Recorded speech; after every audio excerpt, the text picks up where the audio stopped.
गांधी बाबा तुमने हमको एक मौन हथियार दिया, दोनों गाल सूज गए लेकिन हमने ना वार किया।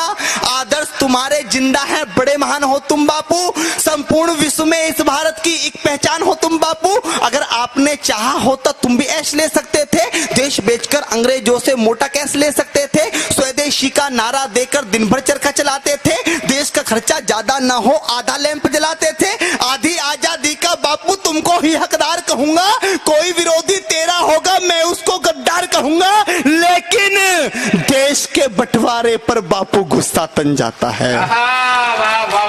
लेकिन देश के बंटवारे पर बापू गुस्सा तन जाता है, गुस्से के बदले किसी गौड़ से का मंदिर बन जाता है। अरे भारत माता की छाती पर, भारत माता की छाती पर चलता आ रहा रुका नहीं, सन 47 का बापू तुमसे बंटवारा रुका नहीं, सन 47 का बापू तुमसे बंटवारा रुका नहीं। तुमने तुमने तुमने तुमने बापू बोला था ये शाख नहीं छटने दूंगा, अरे इंच इंच कट जाऊंगा पर देश नहीं बटने दूंगा।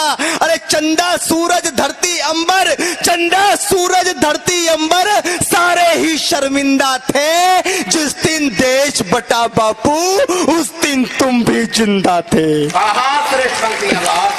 चंदा सूरज धरती अंबर सारे ही शर्मिंदा थे, जिस दिन देश बटा बापू उस दिन तुम भी जिंदा थे।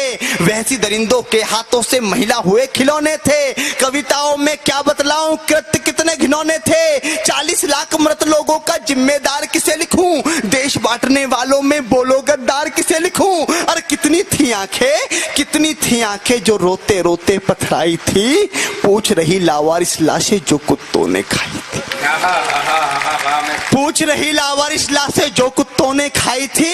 हिंदुस्तान की माटी का परिवेश अधर में छोड़ दिया। कविता की सबसे कड़वी पंक्ति से कड़वा मैंने कुछ नहीं लिखा कि हिंदुस्तान की माटी का परिवेश अधर में छोड़ दिया, बंटवारा करके भी बापू देश अधर में छोड़ दिया। हिंदुस्तान की माटी का परिवेश अधर में छोड़ दिया, बंटवारा करके भी बापू देश अधर में छोड़ दिया।